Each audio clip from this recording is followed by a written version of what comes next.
सहनौ भुनक्तु सह वीर्यं करवावहै तेजस्विनावधीतमस्तु मा विद्विषावहै।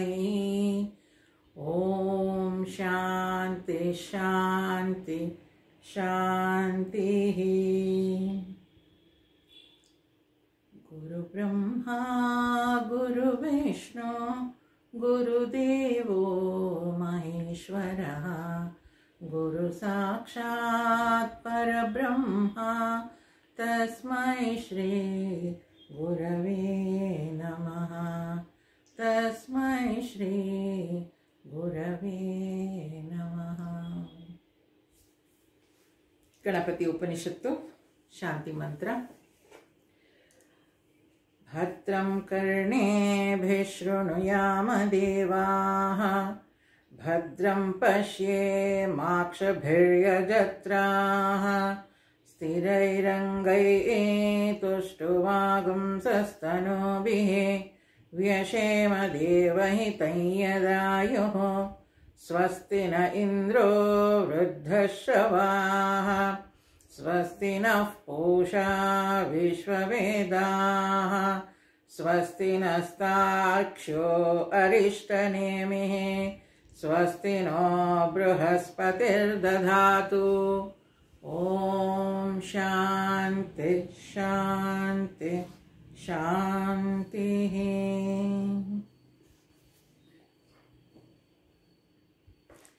ಗಣಪತಿ ಉಪನಿಷತ್ತಿನಲ್ಲಿ ಗಣಪತಿಯ ಸಗುಣ ರೂಪವನ್ನು ನೋಡಿದ ಮೇಲೆ ಕಡೆಯ ಒಂದು ಮಂತ್ರ,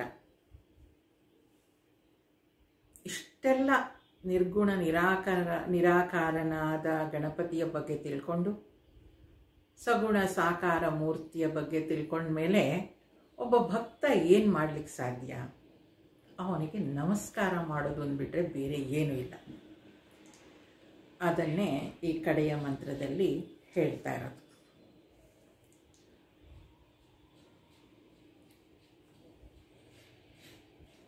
ನಮೋ ವ್ರಾತಪತಯೇ ನಮೋ ಗಣಪತಯೇ ನಮಃ ಪ್ರಮಥಪತಯೇ ನಮಸ್ತೆಸ್ತು ಲಂಬೋದರಾಯೈಕದಂತಾಯ ವಿಘ್ನನಾಶಿನೇ ಶಿವಸುತಾಯ ಶ್ರೀವರದಮೂರ್ತಯೇ ನಮಃ.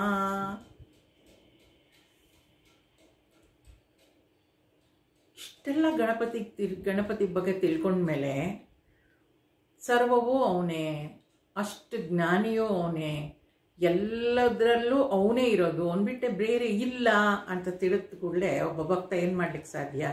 ತಲೆಬಾಗಿಸಿ ನಮಸ್ಕಾರ ಮಾಡ್ಲಿಕ್ಕೆ ಸಾಧ್ಯ. ಈಗ ನಾವು ಯಾರನ್ನೇ ಆಗಲಿ ಬುದ್ಧಿವಂತರನ್ನು ನೋಡಿದ ಕೂಡಲೇ ತುಂಬ ತಿಳ್ಕೊಂಡವ್ರ ಹತ್ರ ಹೋಗಿ ಏನು ಮಾಡ್ತೀವಿ? ನಮಸ್ಕಾರ ಮಾಡ್ತೀವಿ ಅಷ್ಟೇ, ಬೇರೆ ಏನು ಮಾಡ್ಲಿಕ್ಕೆ ಸಾಧ್ಯ ಇಲ್ಲ ನಮಗೆ, ಅಲ್ವಾ? ನ್ಯಾಚುರಲ್ ಆಗಿ ಬರುತ್ತೆ ಅದು. ಹಾಗೆ ಇಲ್ಲಿ ಆ ಋಷಿ ಕೂಡ ಆ ಗಣೇಶನಿಗೆ ದೀರ್ಘದಂಡ ನಮಸ್ಕಾರ ಮಾಡಿ ಹೇಳ್ತಾ ಇದ್ದಾನೆ. ಏನಂತ? ನಮೋ ವ್ರಾತಪತಯೇ. ನಮಃ ಅಂದರೆ ನಮಸ್ಕಾರ ಮಾಡ್ತಾ ಇರೋದು. ವ್ರಾತಪತಯೇ ಅಂದರೆ ಯಾರಿದು? ಕಷ್ಟಪಟ್ಟು ಯಾರು ದುಡಿತಾನೋ ಅವನಿಗೆ ವ್ರಾತಪತೆ ಅಂತ ಹೇಳ್ತಾರೆ. ಸುಮ್ಮನೆ ಬರೋದಿಲ್ಲ ಅದೆಲ್ಲ.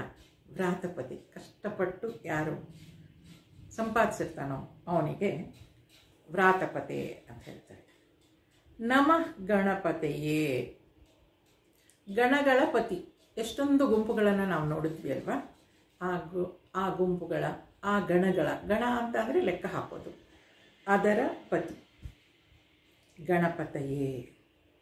ನಮ ಪ್ರಮಥಪತಯೇ. ಪ್ರಮಥಪತಯೇ. ನಮಃ ಅಂತ ಹೇಳಿದಾಗೆಲ್ಲ ನಮಸ್ಕಾರ.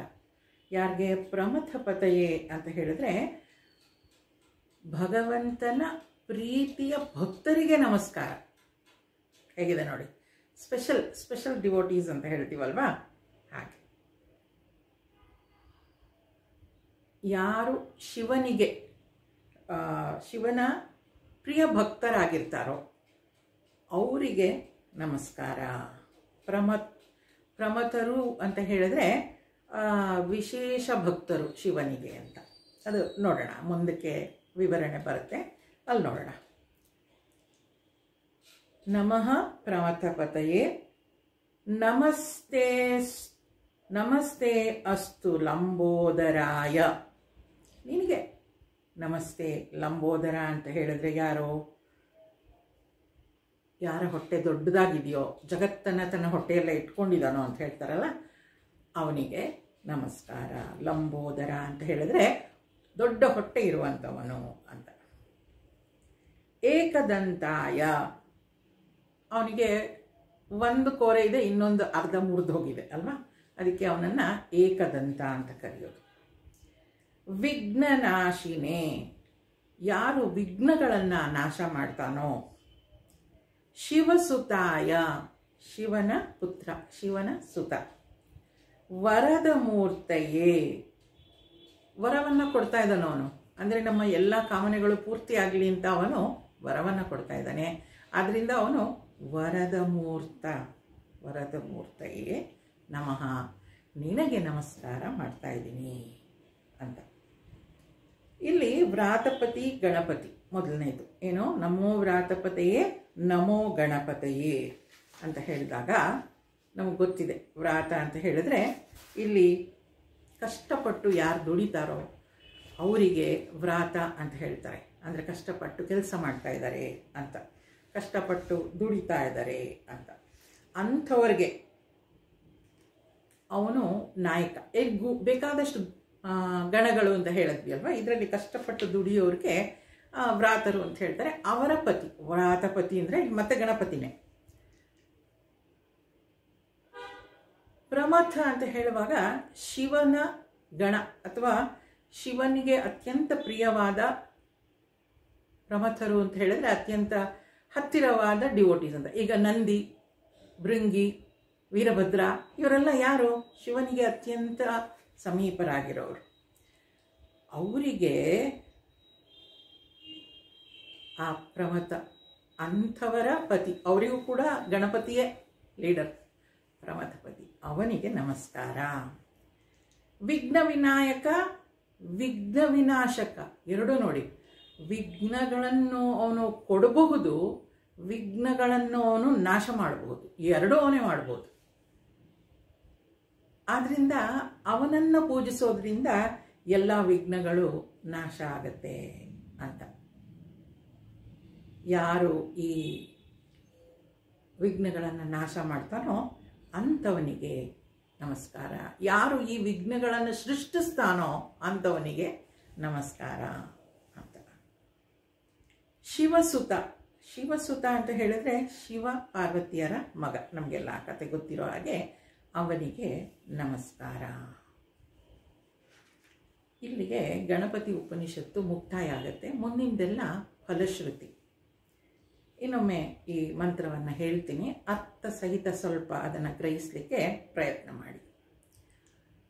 ನಮೋ ವ್ರಾತಪತಯೇ ನಮೋ ಗಣಪತಯೇ ನಮ ಪ್ರಮಥಪತಯೇ ನಮಸ್ತೆ ಸುಲಂಬೋದರಾಯೈಕದಂತಾಯ ವಿಘ್ನನಾಶಿನೇ ಶಿವಸುತಾಯ ಶ್ರೀವರದಮೂರ್ತಯೇ ನಮಃ. ವರದ ಮೂರ್ತಿ, ವರವನ್ನು ಕೊಡುವಂಥವನು. ಇನ್ನು ಫಲಶ್ರುತಿ. ಈಗ ಗಣಪತಿ ಎಲ್ಲ ರೀತಿಯಾಗಿ ಅವನನ್ನು ನೋಡಿ ಆಯಿತು. ಈಗ ಅದರ ಫಲ ಅಂದರೆ ಈ ಅಥರ್ವ ಶೀರ್ಷವನ್ನು, ಗಣಪತಿ ಉಪನಿಷತ್ತನ್ನು ಕಲಿಯೋದ್ರಿಂದ ಏನು ಫಲ, ಇದನ್ನು ಪಠಿಸೋದ್ರಿಂದ ಏನು ಫಲ ಸಿಕ್ಕತ್ತೆ ಅಂತ ಹೇಳ್ತಾ ಹೋಗ್ತಾರೆ. ಈ ಗಣೇಶ ಅಥರ್ವ ಶೀರ್ಷವನ್ನು ಪಠಿಸಿ ಕೂಡ ನಾವು ಭಗವಂತನನ್ನು ಒಲಿಸ್ಕೊಳ್ಬೋದು. ಇಲ್ಲ ಗಮ್ ಗಣಪತಯೇ ನಮಃ ಬೀಜ ಮಂತ್ರ ಏನಿದೆ ಅದನ್ನು ಕೂಡ ಹೇಳ್ಬೋದು. ಹಾಗೆ ಗಾಯತ್ರಿ,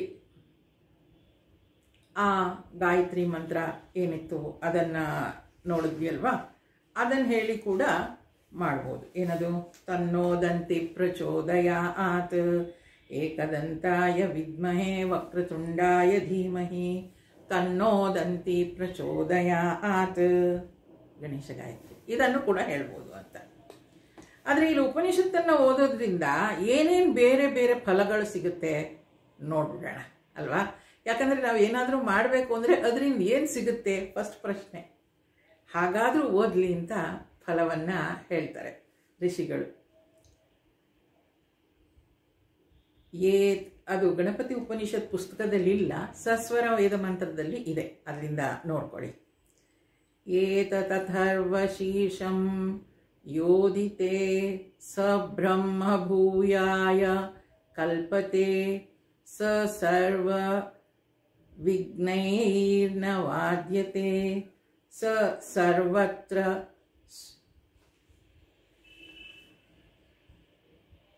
ಮ್ಯೂಟಲ್ಲಿ ಇಟ್ಕೊಳ್ಳಿ ದಯವಿಟ್ಟು. ಸ ಸರ್ವತ್ರ ಸುಖಮೇಧತೆ ಸ ಪಂಚಮಹಾಪಾಪಾತ್ ಪ್ರಮುಚ್ಯತೆ.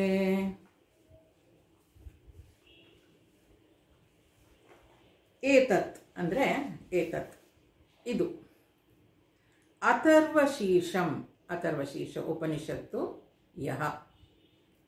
ಅಧೀತೆ, ಅಧೀತೆ ಓದ್ತಾನೋ, ಯಾರು ಈ ಅಥರ್ವಶೀರ್ಷವನ್ನು ಓದ್ತಾನೋ, ಸಹ ಅವನು ಬ್ರಹ್ಮಭೂಯಾಯ,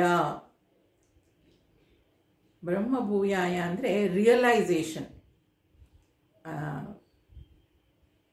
ಆತ್ಮಸಾಕ್ಷಾತ್ಕಾರ ಮಾಡ್ಕೊಳ್ಳೋದು. ನಾನು ಇನ್ಫೈನೈಟ್ ಟ್ರೂತ್ ಅಂತ ಆತ್ಮಸಾಕ್ಷಾತ್ಕಾರ ಮಾಡಿಕೊಳ್ಳಿಕ್ಕೆ ಕಲ್ಪತೆ ಯೋಗ್ಯನಾಗ್ತಾನಂತೆ. ಆತ್ಮಸಾಕ್ಷಾತ್ಕಾರ ಮಾಡ್ಕೊಳ್ಳೋದಕ್ಕೆ ಗಣಪತಿ ಉಪನಿಷತ್ ಪಠಿಸೋದ್ರಿಂದ ಯೋಗ್ಯರಾಗ್ತಾರೆ ಅಂತ, ಬಿಕಮ್ಸ್ ಫಿಟ್ ಅಂತಾರೆ. ಸಹ ಸರ್ವವಿಘ್ನೈಹಿ, ಅವನು ಎಲ್ಲ ವಿಘ್ನಗಳು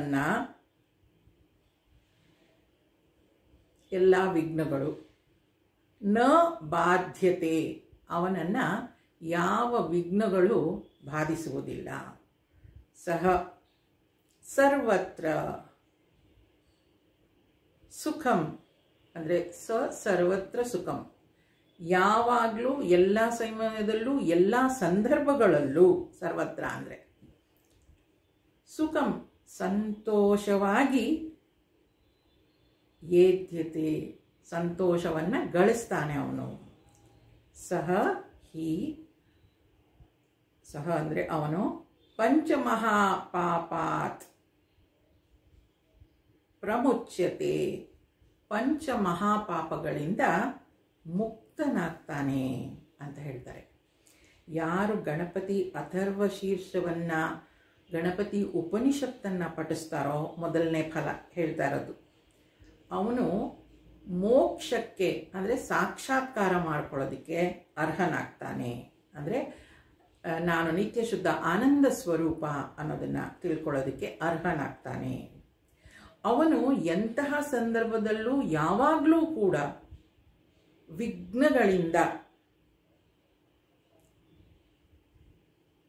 ವಿಘ್ನಗಳು ಅವನನ್ನು ಏನು ಮಾಡಲಿಕ್ಕಾಗಲ್ಲ, ಅವನಿಗೆ ವಿಘ್ನಗಳೇ ಬರೋದಿಲ್ಲ ಅಂತ. ಎಲ್ಲ ಸಂದರ್ಭದಲ್ಲೂ ಹೀಗಿರುವಾಗ ಅವನಿಗೆ ವಿಘ್ನಗಳೇ ಬರೋದಿಲ್ಲ ಅನ್ನೋದಾದರೆ, ಯಾವುದೇ ರೀತಿಯ ಜೀವನದಲ್ಲಿ ಅಡೆತಡೆ ಬರೋದಿಲ್ಲ ಅನ್ನೋದಾದರೆ ಸಂತೋಷವಾಗಿರ್ತಾನೆ, ಯಾವಾಗಲೂ ಎಲ್ಲ ಕಡೆಯಲ್ಲೂ ಸಂತೋಷವಾಗಿರ್ತಾನೆ. ಅವನು ಈ ಪಂಚ ಮಹಾಪಾಪಗಳು ಅಂತ ಹೇಳ್ತಾರೆ, ಅದರಿಂದ ಅವನು ಬಿಡುಗಡೆ ಆಗ್ತಾನಂತೆ. ಇದರಲ್ಲಿ ಇದನ್ನು ಓದೋದ್ರಿಂದ ಸ್ವಾಮೀಜಿಯವರು ಹೇಳ್ತಾರೆ, ನಮ್ಗೆ ಇದೆಲ್ಲ ಅರ್ಥ ಆಗಿದೆ. ಹೇಗೆ ಇದನ್ನು ಓದೋದ್ರಿಂದ ನೋಡಿ, ಅಡೆತಡೆಗಳು ಹೇಗೂ ಬರ್ತಾನೆ ಇರುತ್ತೆ ಜೀವನದಲ್ಲಿ. ಅದನ್ನು ಬರೋದಿಲ್ಲ ಅಂತ ಹೇಳಲ್ಲ ಇಲ್ಲಿ, ಅದನ್ನು ಎದುರಿಸಲಿಕ್ಕೆ ಅವನಿಗೆ ಶಕ್ತಿ ಬರುತ್ತೆ ಅಂತ. ವಿಘ್ನ ವಿನಾಶಕ, ವಿಘ್ನಗಳು ಬರ್ತವೆ. ಹುಟ್ಟಿದ್ದೇವೋ, ಪ್ರಪಂಚದಲ್ಲಿ ಇದ್ದೇವೋ, ಕಷ್ಟ ಸುಖಗಳು ಇದ್ದಿದ್ದೆ, ಅದು ಜ್ಞಾನಿಗೂ ಇದ್ದಿದ್ದೆ, ಅಜ್ಞಾನಿಗೂ ಇದ್ದಿದ್ದೆ. ಯಾಕಂದರೆ ಪ್ರಪಂಚ ಇಲ್ಲಿ ಬೇರೆ ಆಗಲೇ ಇಲ್ಲ. ನನಗೆ ಬೇರೆ, ನಿಮಗೆ ಬೇರೆ, ಅವ್ರಿಗೆ ಬೇರೆ ಅಂತ ಅಲ್ಲ. ಅಯ್ಯೋ ನನಗೆ ಮಾತ್ರ ಎಷ್ಟು ಕಷ್ಟ ಬರುತ್ತೆ, ಇಲ್ಲ, ಕಷ್ಟ ಎಲ್ರಿಗೂ ಬರುತ್ತೆ. ಆದರೆ ಅವರು ಅದನ್ನು ಎದುರಿಸಲಿಕ್ಕೆ ಇಲ್ಲಿ ಶಕ್ತಿಯನ್ನು ಗಣಪತಿ ಕೊಡ್ತಾನೆ ಅಂತ ಹೇಳೋದು. ಅಂದರೆ ಯಾವುದೇ ರೀತಿಯ ಅಡೆತಡೆಗಳು, ಜೀವನದಲ್ಲಿ ಬರೋ ಕಷ್ಟಗಳು ಅವನನ್ನು ಬಾಧಿಸೋದಿಲ್ಲ. ಅಷ್ಟು ಶಕ್ತಿವಂತನಾಗಿರ್ತಾನೆ, ಅದನ್ನೆಲ್ಲ ಎದುರಿಸ್ಲಿಕ್ಕಾಗತ್ತೆ ಅಂತ ಹೇಳ್ತಾರೆ. ಯಾವಾಗಲೂ ಎದುರಿಸ್ಲಿಕ್ಕಾಗತ್ತೆ ಅಂದರೆ ಅವನು ಯಾವಾಗಲೂ ಸಂತೋಷವಾಗಿ ಇರ್ತಾನೆ ಅಂತ. ಈ ಮಹಾಪಾಪಗಳನ್ನು ಅಂತ, ಈ 5 ಮಹಾಪಾಪಗಳು ಯಾವುದು ಅಂದರೆ, ಬೇಕಾದಷ್ಟು ಪಾಪಗಳಿದ್ದಾವೆ. ಅದರಲ್ಲಿ ಸ್ವಾಮೀಜಿಯವರು ಇದರಲ್ಲಿ ಅವರ ಅರ್ಥವನ್ನು ಬರೆದಿರುವಂಥ ಪುಸ್ತಕದಲ್ಲಿ 5 ಮಹಾಪಾಪಗಳು ಅಂತ ಹೇಳ್ತಾರೆ. 5 sins, ಮಾಡಲೇಬಾರದಂತಹ ತಪ್ಪುಗಳು ಅಂತ. ಯಾವುದು ಅಂತ ಹೇಳಿದ್ರೆ ಅವ್ರು ಹೇಳೋ ಪ್ರಕಾರ ಕೊಲೆ ಮಾಡುವಂಥದ್ದು, ಕುಡಿಯುವುದು ಅಂದರೆ ಯಾವುದೇ ಏನು ಹೇಳ್ತಾರೆ ಅಡಿಕ್ಷನ್, ಆ ರೀತಿಯದ್ದು, ಆಲ್ಕೋಹಾಲ್ ಆಗಲಿ ಅಥವಾ ಈ ಡ್ರಗ್ಸ್ ಆಗಲಿ ಅದು ತಗೊಳ್ಳೋದು ಮಹಾಪಾಪ ಅಂತ. ಆನಂತರ ಧರ್ಮಕ್ಕೆ ವಿರುದ್ಧವಾದ ಸಂಬಂಧ ಯಾವುದೇ ಇರ್ಬೋದು, ಧರ್ಮಕ್ಕೆ ವಿರುದ್ಧವಾದ ಸಂಬಂಧ. ಅವರು ಬರೆಯೋದಿಲ್ಲಿ ರೇಪ್ ಅಂತಲೇ ಬರೀತಾರೆ, ಹೆಣ್ಣು ಮಕ್ಕಳ ಮಾನಹರಣ, ಅದು ಅಂತಲೇ ಅವ್ರು ಬರೀತಾರೆ. ಎಲಿಸೈಟ್ ರಿಲೇಷನ್ಸ್ ಆರ್ ರೇಪ್, ಅದು ಗಂಡು ಹೆಣ್ಣಿನ ಇಬ್ರಿಗೂ ಅನ್ವಯಿಸೋದ್ರಿಂದ ಧರ್ಮಕ್ಕೆ ವಿರುದ್ಧವಾದ ಸಂಬಂಧ ಅಂತ ನಾನು ಹೇಳ್ತೀನಿ. ಕಳ್ತನ ಮಾಡೋದು, ಇವು 4 ಏನದು, ಕೊಲೆ ಮಾಡೋದು, ಡ್ರಗ್ಸ್ಗೆ ಅಡಿಕ್ಟ್ ಆಗೋದು, ಮತ್ತು ಧರ್ಮಕ್ಕೆ ವಿರುದ್ಧವಾದ ಸಂಬಂಧವನ್ನು ಇಟ್ಕೊಳ್ಳುವಂಥದ್ದು, ಕಳ್ತನ ಮಾಡೋದು. ಇದೆಲ್ಲವನ್ನು ಸಪೋರ್ಟ್ ಮಾಡ್ತಾರಲ್ಲ ಅದು ಕೂಡ ಪಾಪ ಅಂತ ಹೇಳ್ತಾರೆ. ಈ 5 ಮಹಾಪಾಪಗಳನ್ನು ಅವನು ಮಾಡದೇ ಇರೋ ಹಾಗೆ ಗಣೇಶ ಉಪನಿಷತ್ತು ತಡೆಯತ್ತಂತೆ. ಆ ರೀತಿಯಾದ ತಪ್ಪುಗಳನ್ನು ಮಾಡದೇ ಇರೋ ಹಾಗೆ ನೋಡ್ಕೊಳತ್ತೆ ಅಂತ. ಈ ಮನಸ್ಸು ಅನ್ನೋದು ಎಷ್ಟು ವಿಚಿತ್ರ ಅಂತ ಹೇಳಿದ್ರೆ, ಅದಕ್ಕೆ ಹೇಳ್ತಾರೆ ಯಾವಾಗಲೂ ಒಬ್ಬ ಗುರುಗಳ ಮಾರ್ಗದರ್ಶನದಲ್ಲಿ ಈ ಮನಸ್ಸನ್ನು ಬಿಡಬೇಕು ಅಂತ. ಈ ಮನಸ್ಸು ಹೇಗಪ್ಪ ಅಂತ ಹೇಳಿದ್ರೆ, ನಾವು ಯಾವಾಗಲೂ ಗುರುಗಳ ಮಾರ್ಗದರ್ಶನದಲ್ಲೇ ಇದ್ದೀವಿ, ನಾವು ಇನ್ನೇನು ತಪ್ಪು ಮಾಡಲ್ಲ ಓಕೆ ಅಂತ ಸ್ವಲ್ಪ ರಿಲ್ಯಾಕ್ಸ್ ಮಾಡ್ಕೊಂಡು ಕೂಡಲೇ ಅದು ಮತ್ತೇನೋ ತಪ್ಪು ಮಾಡಿಬಿಡುತ್ತೆ. ಅದಕ್ಕೆ ಅವ್ರು ಹೇಳ್ತಾರೆ, ತಲೆ ಮೇಲೆ ಒಂದು ನಾಗರ ಹಾವು ಇಟ್ಕೊಂಡು ಅದು ಕಚ್ಚಲ್ಲ ಅಂತ ಬೇಕಾದ್ರೆ ನಂಬೋದಂತೆ, ಈ ಮನಸ್ಸನ್ನು ನಂಬಲಿಕ್ಕಾಗಲ್ವಂತೆ. ಅದು ಯಾವಾಗ ಬೇಕಾದ್ರೂ ಹೇಗೆ ಬೇಕಾದ್ರೂ ರಿವರ್ಸ್ ಹೊಡೆದ್ಬಿಡುತ್ತೆ ಅಂತ. ಆದ್ದರಿಂದ ಯಾವಾಗಲೂ ನೀನು ಗುರುಗಳ ಮಾರ್ಗದರ್ಶನದಲ್ಲಿರುವಂಥ ಸ್ವಾಮೀಜಿಯವರು ಒಂದು ಪ್ರವಚನದಲ್ಲಿ ಹೇಳ್ತಾರೆ. ಹೌದು, ಬಹಳ ಸುಂದರವಾಗಿ ಇದೆ. ನಮಗೂ ಹಾಗೆ ಈ ಸ್ಟಡಿ ಕ್ಲಾಸ್ ನಾವು ಏನು ಮಾಡ್ತೀವಿ, ನಮಗೂ ಕೂಡ ಅವ್ರು ಸ್ವಾಮೀಜಿಯವರು ಅದೇ ಹೇಳ್ತಾರೆ, ನೀನು ಒಂದು ಕ್ಲಾಸ್ ಮಾಡ್ತೀಯೋ ನೀನು ಇನ್ನೊಂದು ಕ್ಲಾಸ್ಗೆ ಹೋಗಿ ಅಟೆಂಡ್ ಆಗು, ಅಲ್ಲಿ ಪ್ರವಚನವನ್ನು ನೀನು ಕೇಳಬೇಕು ಅಂತ ಹೇಳ್ತಾರೆ. ಈ 5 ರೀತಿಯ ಮಹಾಪಾಪಗಳಿಂದ ನಮ್ಮನ್ನು ಬಚಾವ್ ಮಾಡಬೇಕು ಅಂತ ಹೇಳಿದ್ರೆ ಅದು ಗಣಪತಿ ಉಪನಿಷತ್ತು ಅಂತ ಹೇಳ್ತಾರೆ. ಮುಂದಿನ ಫಲ ಹೇಳ್ತಾರೆ, ಇದನ್ನು ಸಾಯಮಧೀಯಾನೋ ದಿವಸಕೃತಂ ಪಾಪಂ ನಾಶಯತಿ, ಪ್ರಾತರೇಧಿಯಾನೋ ರಾತ್ರೀಕೃತಂ ಪಾಪಂ ನಾಶಯತಿ, ಸಾಯಂ ಪ್ರಾತಃ ಪ್ರಾಯುಜ್ಞಾನೋ ಪಾಪೋ ಪಾಪೋ ಭವತಿ, ಸರ್ವತ್ರ ದೀಯಾನೋ ಪವಿಘ್ನೋ ಭವತಿ, ಧರ್ಮಾರ್ಥ ಮೋಕ್ಷಂ ಚ ವಿಂದತಿ. ಏನು ಹೇಳ್ತೆ, ಸಾಯಂ ಸಂಜೆ ಹೊತ್ತಲ್ಲಿ, ಅಧೀಯಾನ್ ಯಾರು ಇದನ್ನು ಪಠಿಸ್ತಾರೋ, ದಿವಸಕೃತಂ ದಿನದಲ್ಲಿ ಮಾಡಿದ, ಪಾಪಂ ನಾಶಯತಿ ಡಿಸ್ಟ್ರಾಯ್ಸ್. ನೋಡಿ ಅಲ್ಲೇ ಇದೆ, ಸಾಯಮಧೀಯಾನೋ ದಿವಸಕೃತಂ ಪಾಪಂ ನಾಶಯತಿ. ಸಂಜೆ ಹೊತ್ತು ಹೋದರೆ ಬೆಳಗ್ಗೆಯಿಂದ ಏನು ತಪ್ಪು ಮಾಡಿರ್ತೀವೋ ಆ ಪಾಪ ನಾಶ ಆಗುತ್ತೆ. ಪ್ರಾತಃ ಇನ್ ದ ಮಾರ್ನಿಂಗ್ ಬೆಳಗ್ಗೆ ಹೊತ್ತು, ಅಧೀಯಾನ್ ಯಾರು ಇದನ್ನು ಪಠಿಸ್ತಾರೋ, ರಾತ್ರೀಕೃತಂ ರಾತ್ರಿಯಲ್ಲಿ ಮಾಡಿದ ಪಾಪವನ್ನು, ಪಾಪಂ ನಾಶಯತಿ. ಬೆಳಗ್ಗೆ ಓದಿದ್ರೆ ರಾತ್ರಿಯಲ್ಲಿ ಏನಾದರೂ ನಾವು ಪಾಪ ಮಾಡಿದರೆ ಅದನ್ನು ನಾಶ ಮಾಡ್ತಾನೆ. ಸಂಜೆ ಇದನ್ನು ಓದಿದರೆ, ಬೆಳಗ್ಗೆಯಿಂದ ನಾವೇನಾದರೂ ಪಾಪ ಮಾಡಿದರೆ ಅದನ್ನು ನಾಶ ಮಾಡ್ತಾನೆ. ಸಾಯಂ ಪ್ರಾತಃ ಸಂಜೆ ಮತ್ತು ಬೆಳಗ್ಗೆ ಪ್ರಯುಜ್ಞ, ಯಾರು ಸಂಜೆ ಮತ್ತು ಬೆಳಗ್ಗೆ 2 ಹೊತ್ತು ಕೂಡ ಇದನ್ನು ಪಠಿಸ್ತಾರೋ ಅಥವಾ ಅಧ್ಯಯನ ಮಾಡ್ತಾರೋ, ಈ ಪಾಪಗಳೇನಿದೆ ಅವೆಲ್ಲ ಪಾಪಗಳು ಪುಣ್ಯಗಳಾಗೋಗ್ತಾವಂತೆ. ಅವು ಪಾಪಗಳು ಅಂತ ಅನ್ನಿಸ್ಕೊಳ್ಳೋದೇ ಇಲ್ವಂತೆ. ಪಾಪೋ ಅಂತ ಹೇಳ್ತಾರಲ್ಲ, ಅಂದರೆ ಆ ಪಾಪಗಳೆಲ್ಲ ಅದು ಪಾಪ ಅಂತ ಅನ್ಸ್ಕೊಳ್ಳೋದಿಲ್ಲ ಅಂತ. ಸಿನ್ಸ್ ಬಿಕಮ್ ನಾನ್ ಸಿನ್ಸ್ ಅಂತ ಹೇಳ್ತಾರೆ. ಅದನ್ನು ಸಿನ್ಸ್ ಅಂತ ಅನ್ಸ್ಕೊಳ್ಳೋದಿಲ್ಲ ಅಂತ ಅಂದರೆ ಅದು ತಪ್ಪುಗಳನ್ನು ಮಾಡಲಿಕ್ಕೆ ಅವಕಾಶನೇ ಮಾಡ್ಕೊಳ್ಳಲ್ಲ, ಒಳ್ಳೆಯದನ್ನೇ ಮಾಡುತ್ತೆ ಅಂತ. ಸರ್ವತ್ರ ಅಧೀಯಾನ್, ಎಲ್ಲ ಕಡೆನೂ ಯಾರು ಅದನ್ನು ಪಠಿಸ್ತಾ ಇರ್ತಾರೋ ಅಪವಿಘ್ನ, ಅಂದರೆ ಅಲ್ಲಿ ಯಾವುದೇ ಅಡಚಣೆ ಬರದೇ ಇರೋ ಹಾಗೆ ಮಾಡ್ತಾರಂತೆ. ಅಂತಹ ಜಾಗದಲ್ಲಿ ಎಲ್ಲ ಕಡೆ ಪಠಿಸ್ತಾ ಇದ್ರೆ ಆ ಜಾಗಗಳಲ್ಲಿ ವಿಘ್ನ ಇರೋದೇ ಇಲ್ಲ.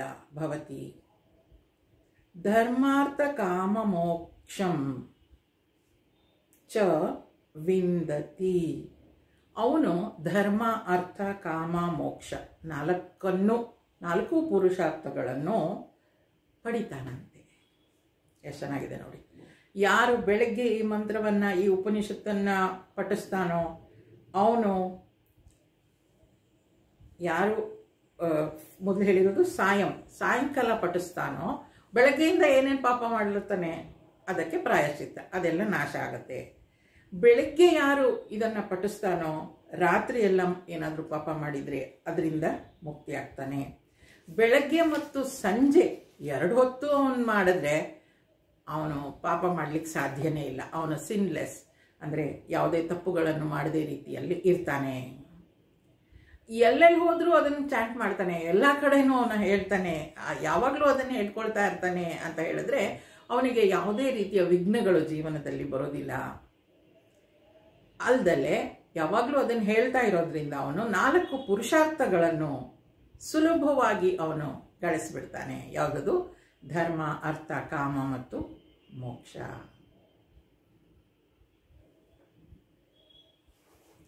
ಇಲ್ಲಿ ಪಾಪ ಅಂದರೆ ಯಾವುದು ಅನ್ನೋದಕ್ಕೆ ಸ್ವಾಮೀಜಿಯವರು ಒಂದು ಸಣ್ಣ ವ್ಯಾಖ್ಯಾನ ಬರೀತಾರೆ. ಇದು ಫಲ ಇದು ಅಂತ ಗೊತ್ತಾಗಿದೆ ನಮಗೆ.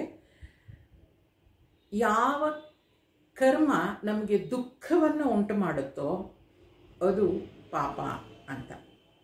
ಅಂದರೆ ನನಗೆ ಮಾಡಬಾರ್ದಾಗಿತ್ತು ಅಂತ ಅನಿಸುತ್ತೋ ಅದು ಪಾಪ. ಈ ರಾತ್ರಿ ಹೊತ್ತು ಏನು ಪಾಪ ಮಾಡೋದು, ಬೆಳಗ್ಗೆ ಹೊತ್ತು ಏನು ಪಾಪ ಮಾಡೋದು, ಹಗಲು ರಾತ್ರಿ ಏನು ಪಾಪ ಮಾಡೋದು ಅಂತ ಅಂದ್ಕೊಂಡ್ರೆ ಸಿನ್ ಅನ್ನೋ ವರ್ಡ್ಗೆ ಪಾಪ ಅಂತಾನೆ, ಆ ತಪ್ಪು ಅಂತ ಅಂದ್ಕೊಳ್ಳೋದು. ಯಾವುದು ನಾವು ಮತ್ತೆ ಯಾವ ಅನುಭವ ನಾವು ಪಡಿತೀವೋ ಆ ಅನುಭವ ಮತ್ತೆ ನನಗೆ ಬೇಡ ಅಂತ ಅನಿಸುತ್ತೋ ಅದೆಲ್ಲವೂ ತಪ್ಪೆ, ಸಿನ್.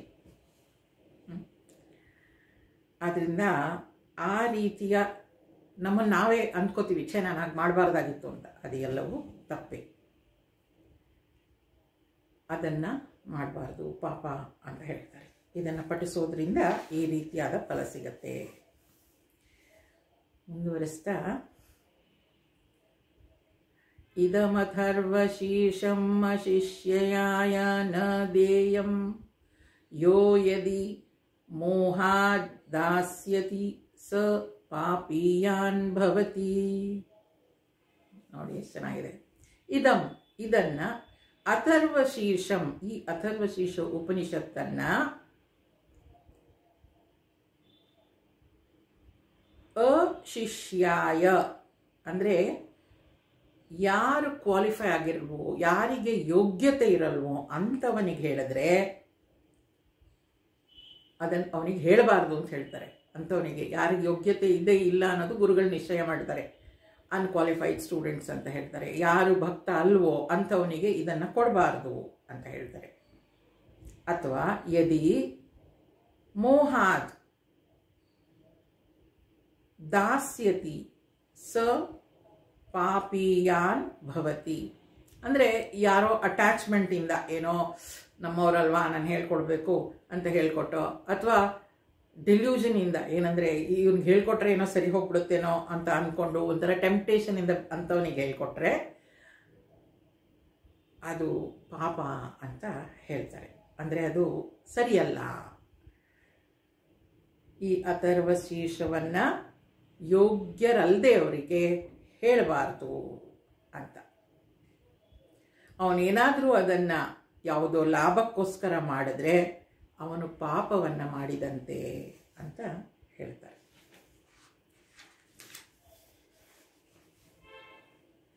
ಮುಂದೆ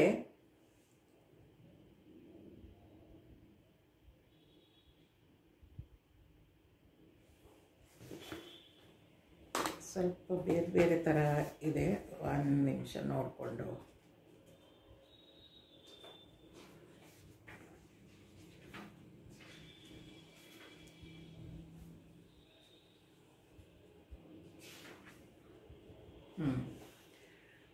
ಮುಂದೆ ಹೇಳ್ತಾರೆ, ಸಹಸ್ರಾವರ್ತನಾದ್ಯಂ ಯಂ ಕಾಮಮಧೀತೆ ತಂ ತಮನೇನ ಸಾಧಯೇತ್ ಅಂತ ಹೇಳ್ತಾರೆ.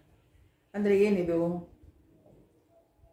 ಸಹಸ್ರ ವರ್ತನಾತ್ ಅಂದರೆ 1,000 ಸಲ, ಸಹಸ್ರ ಪುನರಾವರ್ತನೆ ಮಾಡೋದು ಅಂತಾರಲ್ಲ ಹಾಗೆ. ಸಹಸ್ರ ವರ್ತನಾತ್ 1,000 ಸಲ ಹೇಳಿದ್ರೆ ಯಂ ಯಂ ಕಾಮಂ ಏನೇನು ನಮ್ಗೆ ಆಸೆ ಇದೆಯೋ ಅಧೀತೆ ತಂ ತಂ ಅನೇನ ಸಾಧ್ಯೇತ್ ಅಂದರೆ 1000 ಸಲ ಇದನ್ನು ಪಠಿಸೋದ್ರಿಂದ ನಮಗೆ ಆಸೆಗಳು ಏನೇನಿದೆ ಅದೆಲ್ಲವೂ ಸಿಕ್ಕತ್ತಂತೆ. ಎಲ್ಲ ಆಸೆಗಳು ಪೂರೈಸುತ್ತಂತೆ. 1000 ಸಲ ಹೇಳಬೇಕು ಪೂರ್ತಿ ಉಪನಿಷತ್ತನ್ನು.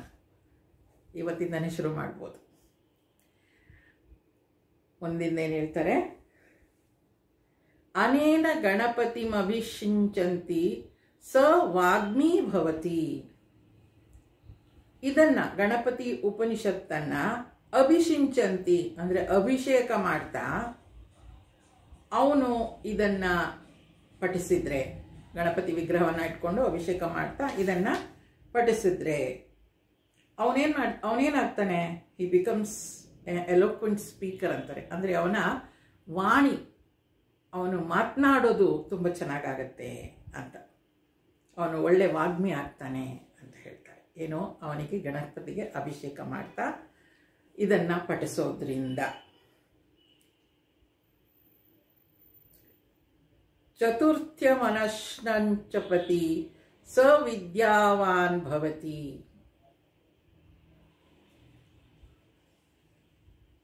ಚತುರ್ಥಂ ಅಂದರೆ ಆನ್ ಚತುರ್ಥಿ, ಗಣೇಶ ಚತುರ್ಥಿ ಅಂತ ಮಾಡ್ತಾರಲ್ಲ. ಅನಶ್ನನ್, ಅನಶ್ನನ್ ಅಂದರೆ ಉಪವಾಸ ಮಾಡೋದು ಅಂತ.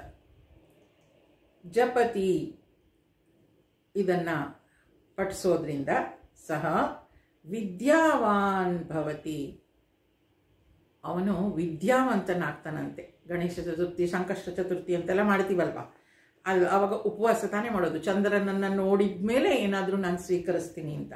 ಅಲ್ಲಿ ಉಪವಾಸ ಅಂತ ಮಾಡುವಾಗ ಸ್ವಾಮೀಜಿಯವರು ಇನ್ನೊಂದು ಮಾತು ಹೇಳ್ತಾರೆ, ಸುಮ್ಮನೆ ಬರೀ ಅನ್ನದಿಂದ ಉಪವಾಸ ಅಲ್ಲ, ಅನ್ನವನ್ನು ತ್ಯಜಿಸೋದು ಹೇಗೆ? ನನ್ನಲ್ಲಿ ಉಂಟಾಗುವ ಕಾಮಕ್ರೋಧಗಳು ಕಡಿಮೆ ಆಗಲಿ ಅಂತ. ಜೈಸಾ ಅನ್ನ ವೈಸಾ ಮನ್ ಅಂತ ಹೇಳ್ತಾರೆ. ಹಾಗಾಗಿ ನಾವು ಊಟ ಮಾಡೋ ಅನ್ನ ನಮ್ಮ ಭಾವನೆಯನ್ನು ನಿರ್ಧರಿಸುತ್ತಂತೆ. ಅದರಿಂದ ಈ ಅನ್ನವನ್ನು ನಾನು ಅವತ್ತು ಬಿಡೋದೇನಕ್ಕೆ, ಅಥವಾ ಆಹಾರವನ್ನು ಬಿಡೋದೇನಕ್ಕೆ? ಅಲ್ಲಿ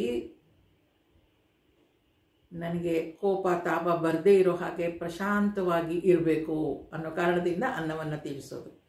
ಅನ್ನವನ್ನು ತ್ಯಜಿಸಿದ ಮೇಲೆ ಮನಸ್ಸು ಪ್ರಶಾಂತವಾಗಿದೆ ಅಂದಮೇಲೆ ಆ ಮನಸ್ಸಿನಲ್ಲಿ ನಾನು ಭಗವಂತನ ನಾಮಸ್ಮರಣೆ ಮಾಡಲಿಕ್ಕೆ ಸಾಧ್ಯ ಆಗುತ್ತೆ ಅನ್ನೋದು. ಇದು ಉಪವಾಸ. ನನ್ನ ಅಹಂಕಾರವನ್ನು ನಾನು ತ್ಯಜಿಸ್ಬೇಕಲ್ಲಿ, ಅದರ ಉಪವಾಸ. ಅಹಂಕಾರವನ್ನು, ಊಟವನ್ನು, ಕೋಪ ಮಾಡ್ಕೊಳ್ಳೋದೇ ಇರೋದನ್ನು.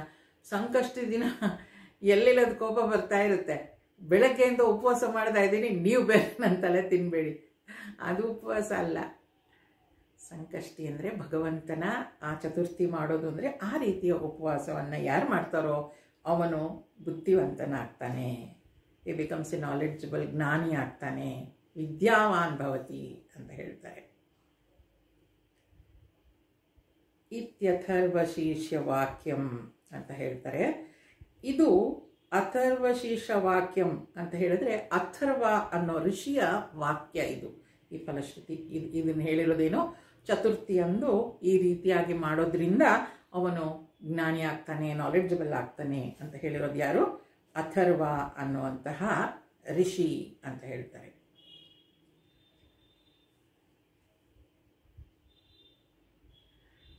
ಬ್ರಹ್ಮಾದ್ಯಾವರಣಂ ವಿದ್ಯಾನ್ನ ಬಿಭೇತಿ ಕದಾಚನೇತಿ.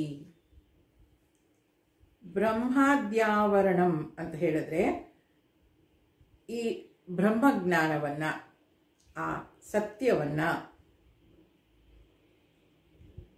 ಮತ್ತೆ ಅದರ ಆವರಣವನ್ನ, ಬ್ರಹ್ಮಾದ್ಯಾವರಣಂ, ಬ್ರಹ್ಮಾದ್ಯಾವರಣಂ ಒಂದೇ ಶಬ್ದ ಅಲ್ಲಿ. ಆ ಸತ್ಯವನ್ನ ಆವರಣ ಶಕ್ತಿ ಏನಿದೆ ಅದನ್ನ ವಿದ್ಯಾತ್ ತಿಳ್ಕೊಂಡವನು, ನ ಬಿಭೇತಿ ಅವನು ಹೆದರ್ಕೊಳ್ಳೋದಿಲ್ಲ, ಕದಾಚನ್ ಇತಿ ಅಂದರೆ ಯಾವುದಕ್ಕೂ ಯಾವಾಗಲೂ ಹೆದರ್ಕೊಳ್ಳೋದಿಲ್ಲ ಅಂತ. ಇದನ್ನು ಓದೋದ್ರಿಂದ ನೋಡಿ, ಎಲ್ಲ ಕಡೆ ಸಚ್ಚಿದಾನಂದ ಸ್ವರೂಪವೇ ಬ್ರಹ್ಮನೇ ಇರುವಂಥದ್ದು. ಆದರೆ ನಮಗೆ ಅದು ಬ್ರಹ್ಮ ಅಂತ ಗೊತ್ತಾಗ್ತಾ ಇಲ್ಲ. ನಮ್ಮಲ್ಲಿರುವ ಅಜ್ಞಾನದಿಂದ, ಒಂದು ಆವರಣ, ಅದು ಅಜ್ಞಾನವನ್ನು ತೆಗೆದ್ರೆ ನಮಗೆ ಅದು ಸತ್ಯ ಗೊತ್ತಾಗತ್ತೆ. ಆ ಆವರಣ ಶಕ್ತಿ ಅವನಿಗೆ ತಿಳಿದಿರೋದ್ರಿಂದ, ಈಗ ಯಾರೋ ಕೋಪ ಮಾಡ್ಕೊಳ್ತಾರೆ, ಸಿಂಪಲ್ ಆಗಿ ಎಕ್ಸಾಂಪಲ್ ಆಗಿ ತಗೊಳ್ಳೋದಾದ್ರೆ, ಯಾರೋ ಕೋಪ ಮಾಡ್ಕೊಳ್ತಾರೆ, ಆವರಣ ಶಕ್ತಿ ಅಂದ್ರೆ ಏನೋ ಅವರನ್ನು ಆವರಿಸ್ಬಿಟ್ಟಿದೆ, ಏನೋ ತೊಂದರೆ ಆಗಿದೆ, ಅದರಿಂದ ಅವ್ರು ಹೀಗೆ ಮಾತಾಡ್ತಿದ್ದಾರೆ, ಇಲ್ದಿದ್ರೆ ಅವ್ರು ಹೀಗಿರೋರಲ್ಲ ಅನ್ನೋದು ಗೊತ್ತಾಗಿದ್ರೆ, ಅದು ಅವನಿಗೆ ಯಾವಾಗಲೂ ಗೊತ್ತಾಗಿದ್ರೆ ಅವನಿಗೆ ಭಯ ಅನ್ನೋದೇ ಇರೋದಿಲ್ಲ ಅಂತ ಹೇಳ್ತಾರೆ. ಬ್ರಹ್ಮಾದ್ಯಾವರಣಂ ವಿದ್ಯಾನ್ನ ಬಿಭೇತಿ ಕದಾಚನೇತಿ, ಯಾವಾಗಲೂ ಆಗೋದಿಲ್ಲ ಅಂತ ಹೇಳ್ತಾರೆ. ಯೋ ದೂರ್ವಾಂಕುರೈರ್ಯಜತಿ ಸ ವೈಶ್ರವಣೋಪಮೋ ಭವತಿ.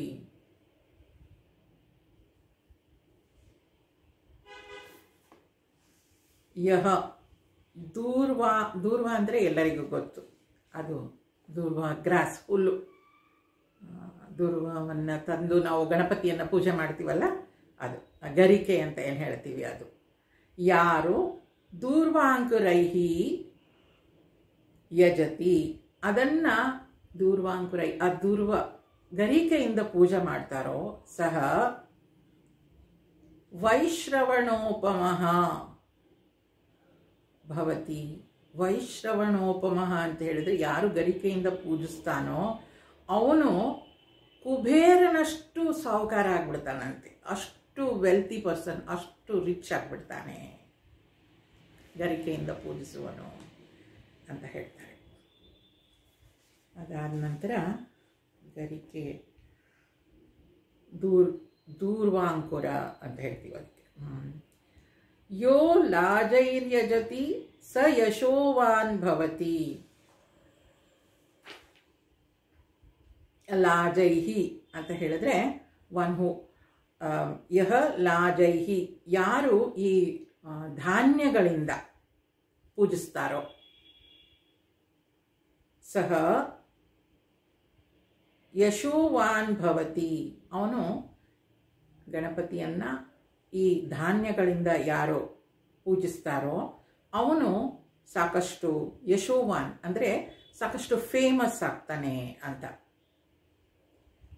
ಮತ್ತೆ ಮೇಧಾವಾನ್ ಭವತಿ, ಅವನು ಇಂಟೆಲಿಜೆಂಟ್ ಕೂಡ ಆಗ್ತಾನೆ. ಯಶೋ ಭವತಿ ಮೇಧಾವಾನ್ ಭವತಿ. ಯಾವುದನ್ನ ಆ ಗ್ರೇನ್ಸಿಂದ, ಆ ಕಾಳುಗಳಿಂದ, ಧಾನ್ಯಗಳಿಂದ ಪೂಜಿಸ್ತಾನೋ ಅವನು ಯಶೋವಾನ್ ಭವತಿ. ಯೋ ಮೋದಕ ಸಹಸ್ರೇಣ ಯಜತಿ ಸ ವಂಚಿಂತ ಫಲಮೇವಾನ್ ಪೋತಿ. ಯೋ ಮೋದಕ ಸಹಸ್ರೇಣ ಯಜತಿ ಸ ವಾಂಛಿತ ಫಲಮವಾಪ್ನೋತಿ. ಸಹಸ್ರ ಮೋದಕ ಹೋಮ ಅಂತ ಮಾಡ್ತಾರೆ, ಕೇಳಿರಬೇಕು. ಗಣಪತಿಯನ್ನು ಪೂಜಿಸೋರೆಲ್ಲ, ಗಣಪತಿ ಹೋಮ ಮಾಡೋರೆಲ್ಲ 1000 ಮೋದಕ ಮಾಡಿ ಅದಕ್ಕೆ ಹೋಮಕ್ಕೆ ಹಾಕಿ ಪೂಜೆ ಮಾಡ್ತಾರೆ. ಸಹಸ್ರ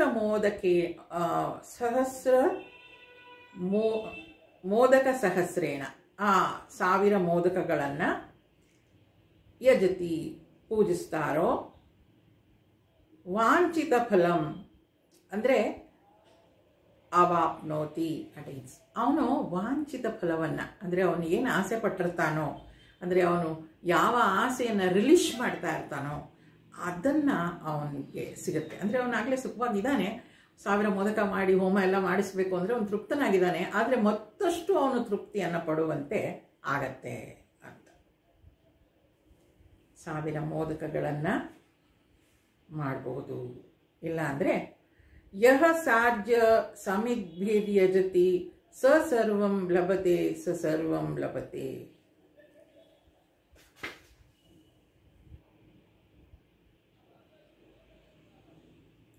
ಸಾಧ್ಯ ಸಮಿದ್ಭಿಹಿ, ಸಾಧ್ಯ ಸಮಿದ್ಭಿಹಿ ಅಂದರೆ ಸಮಿತ್ತು ಅಂತ ಅಂದರೆ ಈ ಹೋಮ ಮಾಡುವಾಗ ಅದಕ್ಕೆಲ್ಲ ಒಂದು ರೀತಿಯ ಸಮಿತ್ತನ್ನು ಹಾಕ್ತಾರೆ. ಯಾವುದ್ಯಾವುದೋ ಕಟ್ಟಿಗೆ ತಂದು ಹಾಕಂಗಿಲ್ಲ, ಅದಕ್ಕೆ ಸರಿಯಾದ ರೀತಿಯ ಕಟ್ಟಿಗೆನೂ ಕಡ್ಕೊಂಡೆಲ್ಲ ಬರಲ್ಲ. ಅದು ಒಣಗಿ ತಾನಾಗೆ ಮರದಿಂದ ಬಿದ್ದಿರೋ ಕಟ್ಟಿಗೆಗಳನ್ನು ಸಂಗ್ರಹಿಸಿ, ಅದು ಪರ್ಟಿಕ್ಯುಲರ್ ಮರದ್ದೇ ಆಗಬೇಕು, ಆ ರೀತಿಯ ಸಮಿತ್ತನ್ನು ಸಂಗ್ರಹಿಸಿ ತಂದು ಅದನ್ನು ಹೋಮಕ್ಕೆ ಹಾಕ್ತಾರೆ.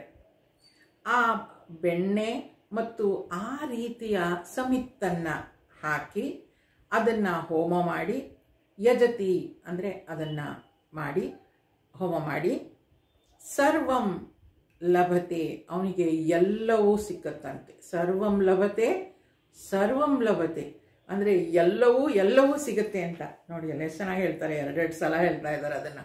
ಸರ್ವಂ ಲಭತೆ ಸರ್ವಂ ಸರ್ವಂ ಲಭತೆ, ಎಲ್ಲವೂ ಸಿಕ್ಬಿಡತ್ತೆ ಅವನಿಗೆ ಅಂತ, ಅವನ ಇಷ್ಟಾರ್ಥ ಪೂರ್ತಿ ಆಗತ್ತೆ ಅಂತ ಹೋಮ ಮಾಡೋದ್ರಿಂದ.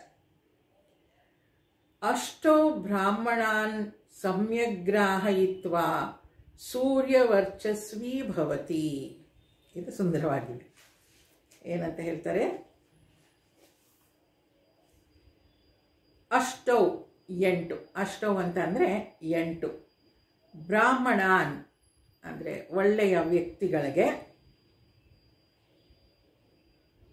ಸಮ್ಯಕ್ ಗ್ರಾಹಯಿತ್ವ ಯಾರಾದರೂ ಒಳ್ಳೆಯ ವ್ಯಕ್ತಿಗಳಿಗೆ ಅಂದರೆ ಒಳ್ಳೆಯ 8 ವ್ಯಕ್ತಿಗಳಿಗೆ ಇದನ್ನು ಹೇಳಿಕೊಟ್ರೆ ಸೂರ್ಯವರ್ಚಸ್ವಿ ಭವತಿ, ಅವರು ಸೂರ್ಯದಂತೆ ವರ್ಚಸ್ಸುಳ್ಳವರಾಗ್ತಾರಂತೆ. ಏನಂತ? 8 ಒಳ್ಳೆಯ ಜನರಿಗೆ ಸರಿಯಾಗಿ ಸಮ್ಯಕ್ ಅಂತಂದರೆ ಸರಿಯಾಗಿ ಅಂತ, ಅಲ್ಲಿ ಗ್ರಾಹಯಿತ್ವ ಅಂದರೆ ಸರಿಯಾಗಿ ಹೇಳ್ಕೊಟ್ರೆ, 8 ಜನರಿಗೆ ಸರಿಯಾಗಿ ಹೇಳ್ಕೊಟ್ಟಿದ್ರೆ ಅವರಿಗೆ ಬ್ರಹ್ಮವರ್ಚಸ್ಸು ಬರುತ್ತಂತೆ. ಇಲ್ಲಿ ಇಷ್ಟು ಜನ ಇದ್ದೀರಾ, 8 ಜನಕ್ಕೆ ಯಾರಾದರೂ ನಾನು ಸರಿಯಾಗಿ ಹೇಳ್ಕೊಟ್ಟಿದ್ದೀನಿ ಅಂತ ಅನಿಸಿದರೆ ನನಗೆ ಆ ಬ್ರಹ್ಮವರ್ಚಸ್ಸು ಬರಬೇಕು ಅಲ್ವಾ? ತಮಾಷೆಗೆ ಹೇಳಿದೆ. ಅದನ್ನು ಸರಿಯಾಗಿ ಹೇಳ್ಕೊಟ್ಟಿದ್ರೆ ಅದು ಬ್ರಹ್ಮವರ್ಚಸ್ಸು ಬರುತ್ತಂತೆ ಅಂತ ಹೇಳ್ತಾರೆ. ಅಷ್ಟೋ ಬ್ರಾಹ್ಮಣಾನ್ ಸಮ್ಯಗ್ರಾಹಯಿತ್ವ ಸೂರ್ಯವರ್ಚಸ್ವಿ ಭವತಿ, ಸೂರ್ಯನ ವರ್ಚಸ್ಸು ಬರುತ್ತೆ ಅಂತ. ಸೂರ್ಯಗ್ರಹೇ ಮಹಾನದ್ಯಾಂ ಪ್ರತಿಮಾ ಸನ್ನಿಧೌ ವಾ ಜಪ್ತ್ವಾ ಸಿದ್ಧಮಂತ್ರೋ ಭವತಿ ಮಹಾವಿಘ್ನ ಆತ್ ಪ್ರಮುಚ್ಯತೆ ಮಹಾದೋಷ ಆತ್ ಪ್ರಮುಚ್ಯತೆ ಮಹಾಪಾಪ ಆತ್ ಪ್ರಮುಚ್ಯತೆ ಮಹಾಪ್ರತ್ಯವಾಯ ಆತ್ ಪ್ರಮುಚ್ಯತೆ. ಇದನ್ನು ಎಲ್ಲಿ ಹೇಳಿದ್ರೆ? ಸೂರ್ಯಗ್ರಹೇ ಅಲ್ವಾ? ಸೂರ್ಯಗ್ರಹಣ ಇರುವಾಗ ಮಹಾನದ್ಯಂ ಅಂತ ಅಂದರೆ ನದಿಯ ತೀರದಲ್ಲಿ, ಮಹಾನದಿಯ ತೀರದಲ್ಲಿ ಪ್ರತಿಮಾ ಸನ್ನಿಧೌ, ಪ್ರತಿಮಾ ಗಣಪತಿಯ ಒಂದು ವಿಗ್ರಹ ನೀವು ನೋಡಿರಬೇಕು, ಆ ಮರಳಲ್ಲೇ ಗಣಪತಿಯನ್ನು ಮಾಡಿ ಕೂಡ ಪೂಜಿಸ್ತಾರೆ ನದಿಯ ತೀರದಲ್ಲೆಲ್ಲ ಅಂತ. ಪ್ರತಿಮಾ ಸನ್ನಿಧೌ ಆ ಗಣಪತಿಯನ್ನು ಅಲ್ಲಿಟ್ಟು ವಪ್ತ್ವ ಇದನ್ನು ಚಾಂಟ್ ಅಂದರೆ ಇದನ್ನು ಪಠಿಸಿದ್ರೆ ಸಿದ್ಧ ಮಂತ್ರ, ಈ ಮಂತ್ರ ಏನನ್ನ ಕೊಡ್ತೀನಿ ಅಂತ ಹೇಳಿದೆಯೋ ಭವತಿ ಅದು ಅವನಿಗೆ ಸಿಗುತ್ತೆ. ನದಿ ತೀರದಲ್ಲಿ ಕೂತ್ಕೊಂಡು ಒಂದು ಗಣಪತಿ ವಿಗ್ರಹದ ಮುಂದೆ ಇದನ್ನು ಹೇಳಿದ್ರೆ ಆ ಮಂತ್ರ ಏನು ಕೊಡ್ತೀನಿ ಅಂತ ಹೇಳಿದೆಯೋ ಅಂದರೆ ಅದು ಎಲ್ಲವನ್ನು ಕೊಡ್ತೀನಿ ಅಂತ ಹೇಳಿದೆ, ಅದು ಸಿಕ್ಕತ್ತೆ.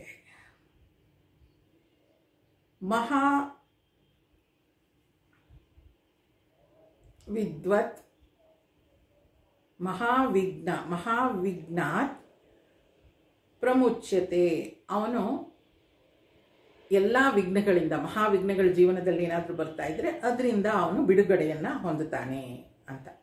ಮಹಾವಿಘ್ನಾತ್ ಪ್ರಮುಚ್ಯತೆ, ಮಹಾದೋಷಾತ್ ಪ್ರಮುಚ್ಯತೆ. ಮಹಾದೋಷ ಅಂದರೆ ಅದರಲ್ಲಿ ಅವನಲ್ಲಿ ಏನಾದರೂ ನೆಗೆಟಿವಿಟೀಸ್ ಇದ್ದರೆ, ನೆಗೆಟಿವ್ ಟೆಂಡೆನ್ಸೀಸ್ ಇದ್ದರೆ ಅದೆಲ್ಲವೂ ಕೂಡ ಅವನಿಂದ ದೂರ ಆಗುತ್ತೆ. ಮಹಾದೋಷ, ದೋಷ ಏನೇನಿರುತ್ತೆ, ದೋಷ ಅಂತಂದರೆ ಏನು, ನನ್ನಲ್ಲಿ ಏನೋ ಒಂದು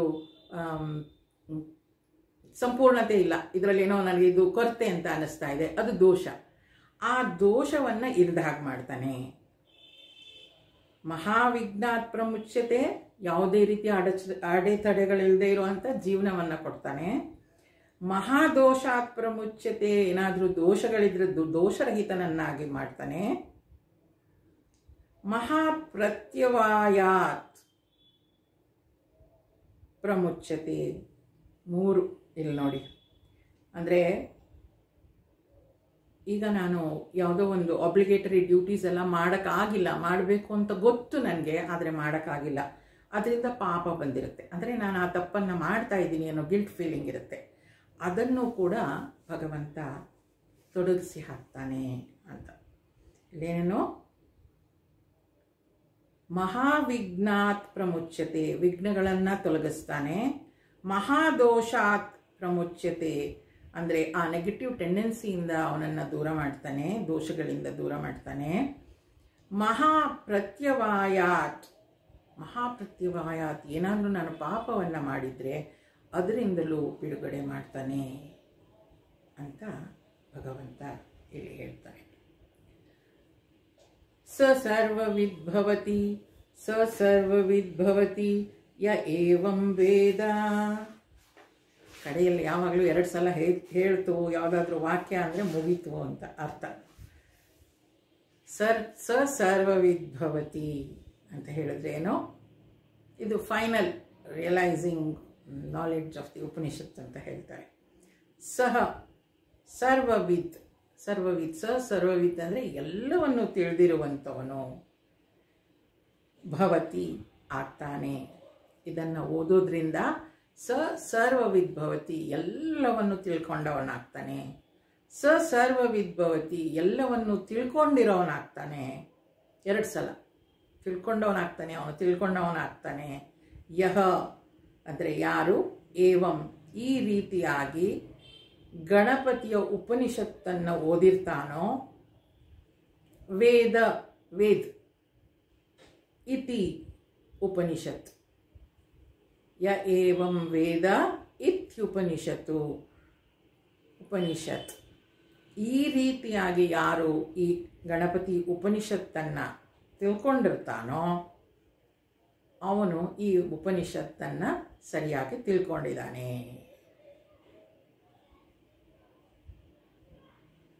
ಉಪನಿಷತ್ತನ್ನು ತಿಳ್ಕೊಂಡಿದ್ದಾನೆ ಅಂತ. ಅಥರ್ವ ಶೀರ್ಷ. ಈ ರೀತಿಯಾಗಿ ಗಣಪತಿ ಉಪನಿಷತ್ತು ಮುಕ್ತಾಯ ಆಗುತ್ತೆ. ಯಾರ್ಯಾರು ಎಷ್ಟೆಷ್ಟು ಸಲ ಓದಿದ್ರೆ, ಮೋದಕ ಇಟ್ಟರೆ ಏನಾಗುತ್ತೆ, ಗರಿಕೆ ಇಟ್ಟರೆ ಏನಾಗುತ್ತೆ, ಎಲ್ಲವನ್ನು ತಿಳ್ಕೊಂಡಿದ ಮೇಲೆ ಬಹಳಷ್ಟು ಜನ ಸಂಕಷ್ಟಿಯನ್ನು ಕೂಡ ಮಾಡ್ತಾ ಇರ್ಬೋದು. ಆ ಸಂಕಷ್ಟಿ ವ್ರತ ಅನ್ನೋದು ಬಹಳ ಶ್ರೇಷ್ಠವಾದ ವ್ರತ. ಆ ಶ್ರೇಷ್ಠವಾದ ವ್ರತವನ್ನು ಯಾರ್ಯಾರು ಉಪವಾಸ ಮಾಡಿ ಚಂದ್ರನ ನೋಡೋವರೆಗೂ ಉಪವಾಸ ಇದ್ದು ಎಲ್ಲ ಮಾಡ್ತಾ ಇದ್ದೀರೋ, ಬರೀ ಇದುವರೆಗೂ ಊಟವನ್ನು ಬಿಟ್ಟಿದ್ದಿರ್ಬೋದು. ಇನ್ನು ಮುಂದೆ ಇದನ್ನು ಮಾಡಿ. ಏನದು? ಅಹಂಕಾರವನ್ನು ಬಿಡುವಂಥದ್ದು, ಮತ್ತು ಕೋಪ ಮಾಡಿಕೊಳ್ಳದೆ ಇರುವಂಥದ್ದು, ಇದರ ಉಪವಾಸವನ್ನು ಕೂಡ ಮಾಡಬೇಕು ಅಂತ ಶಾಸ್ತ್ರ ಹೇಳುತ್ತೆ. ಈ ರೀತಿಯಾಗಿ ಸಂಕಷ್ಟ ಚತುರ್ಥಿಯನ್ನು ಮಾಡುವವರ ಅಥವಾ ಮಾಡ್ತಾ ಇರುವವರ ಮಾಡಿದ ಮೇಲೆ ಫಲ ಅವ್ರಿಗೆ ಸಿಕ್ಕೇ ಸಿಗತ್ತೆ, ಅದು ಬೇರೆ ವಿಚಾರ. ಹಾಗೆ ಮಾಡ್ತಾ ಇರೋರು ಎಷ್ಟು ಶ್ರೇಷ್ಠರು, ಅದರಿಂದ ಏನೇನೆಲ್ಲ ಆಗುತ್ತೆ ಅನ್ನೋದು ಗಣಪತಿ ಪುರಾಣದಲ್ಲಿ ಹೇಳ್ತಾರೆ. ಸಾಧ್ಯವಾದರೆ 1-2 ಕಥೆಯನ್ನು ಮುಂದಿನ ಕ್ಲಾಸಲ್ಲಿ ಹೇಳೋಕ್ಕೆ ಪ್ರಯತ್ನ ಮಾಡ್ತೀನಿ. ಯಾಕಂದರೆ ನಾನು ಅಷ್ಟೊಂದು ಡೀಟೇಲಾಗೆ ಗಣಪತಿ ಪುರಾಣ ಎಲ್ಲ ಓದಿಲ್ಲ. ಅದನ್ನು ಪ್ರಯತ್ನ ಮಾಡ್ತೀನಿ. ಗೊತ್ತಾದರೆ 1-2 ಕಥೆಗಳನ್ನು ಸಂಕಷ್ಟಿ ವ್ರತದ ಬಗ್ಗೆ ಹೇಳ್ತೀನಿ. ತಮ್ಗಳಿಗೂ ಗೊತ್ತಿದ್ದರೆ ತಾವು ಕೂಡ ಅದನ್ನು ಹಂಚ್ಕೊಳ್ಬೋದು. ಭಗವಂತನ ಕೃಪೆ. ಸ್ವಾಮೀಜಿಯವರು ಈಗ ಈ ಸ್ಟಡಿ ಕ್ಲಾಸ್ಗೆ ಅಂತ ಹೇಳಿ ಗಣಪತಿ ಉಪನಿಷತ್ತನ್ನೇ ಮಾಡಿ ಅಂತ ಹೇಳಿದ ಮೇಲೆ ನನಗೂ ಸ್ವಲ್ಪ ಅಧ್ಯಯನ ಮಾಡಲಿಕ್ಕೆ ಅವಕಾಶ ಆಯಿತು. ಪೂಜ್ಯ ಸ್ವಾಮಿ ತೇಜೋಮಯಾನಂದವರ ಸುಂದರವಾದ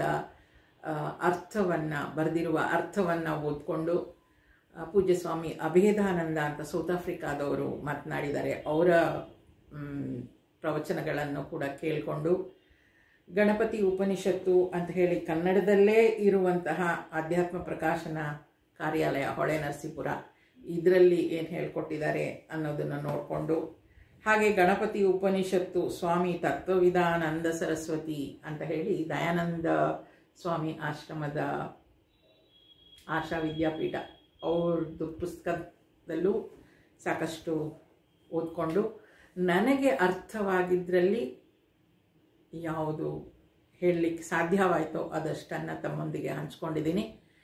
ಇದನ್ನು ನನಗೆ ಈ ಜ್ಞಾನವನ್ನು ಒದಗಿಸಿಕೊಟ್ಟ ಎಲ್ಲ ಗುರುಗಳಿಗೆ, ಎಲ್ಲ ಪುಸ್ತಕಗಳಿಗೆ, ಎಲ್ಲ ಪ್ರವಚನಕಾರರಿಗೆ ಅನಂತ ಧನ್ಯವಾದಗಳು.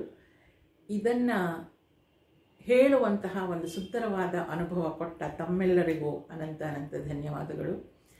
ಇದು ಒಂದು ಸಲ ಈ ರೀತಿಯಾಗಿ ಕೇಳಿ ಆದಮೇಲೆ ನಮಗೆ ಸ್ವಲ್ಪ ವಿಚಾರ ಗೊತ್ತಾಗಿರೋದ್ರಿಂದ ಇನ್ನು ಮುಂದಿನ ಕ್ಲಾಸ್ಗಳಲ್ಲಿ ನಮ್ಮದು ಸ್ಟಡಿ ಕ್ಲಾಸ್ ಮೀಟ್ ಇರೋವರೆಗೂ ಇದರ ಬಗ್ಗೆನೇ ಒಂದು ಸ್ವಲ್ಪ ಚರ್ಚೆಯನ್ನು ಇಟ್ಕೊಳ್ಳೋಣ. ಆಗ ಮತ್ತಷ್ಟು ನಮಗೆ ಇದು ಸರಿಯಾಗಿ ಅರ್ಥ ಆಗುತ್ತೆ. ಇದಲ್ಲದೆ ತಾವುಗಳು ಕೂಡ ಏನು ಓದಿದ್ದೀರಾ ಅದನ್ನು ನಾವು ಹಂಚ್ಕೊಳ್ಳೋ ಪ್ರಯತ್ನ ಮಾಡೋಣ ಮುಂದಿನ ಕ್ಲಾಸ್ಗಳಲ್ಲಿ. ಫೆಬ್ರವರಿ 16 ಭಾನುವಾರ ಬರುತ್ತೆ, ಅವತ್ತಿನ ದಿನ ನಮ್ಮ ಸ್ಟಡಿ ಕ್ಲಾಸ್ ಮೀಟ್ ಇರುತ್ತೆ. ಅಲ್ಲಿವರೆಗೂ ಇದನ್ನು ವಿಚಾರ ಮಾಡ್ತಾ ಹೋಗೋಣ. ಅಲ್ಲಿಗೆ ಭಗವಂತನ ಕೃಪೆ, ಗುರುಗಳ ಆಶೀರ್ವಾದದೊಂದಿಗೆ ಈ ಗಣಪತಿ ಉಪನಿಷತ್ತನ್ನು ತಕ್ಕ ಮಟ್ಟಿಗೆ ಅಧ್ಯಯನ ಮಾಡಿದ್ದೀವಿ. ಮುಂದೆ ಕೂಡ ಹಾಗೆ ಅಧ್ಯಯನವನ್ನು ಮುಂದುವರಿಸಲಿಕ್ಕೆ ನಮಗೆ ಅವರೆಲ್ಲರೂ ಆಶೀರ್ವಾದ ಮಾಡಲಿ, ಗುರುಗಳ ಕೃಪೆ ನಮ್ಮಲ್ಲಿರಲಿ ಅಂತ ಕೇಳಿಕೊಂಡು ಇವತ್ತಿನ ಈ ಕ್ಲಾಸನ್ನು ಮುಗಿಸ್ತೇನೆ. ಅಸತೋ ಮಾ ಸದ್ಗಮಯ ತಮಸೋ ಮಾ ಜ್ಯೋತಿರ್ಗಮಯ ಮೃತ್ಯೋರ್ಮಾ ಅಮೃತಂಗಮಯ. ಓಂ ಶಾಂತಿ ಶಾಂತಿ ಶಾಂತಿ. ಹರಿ ಓಂ. ಶ್ರೀ ಗುರುಭ್ಯೋ ನಮಃ. ಹರಿ ಓಂ.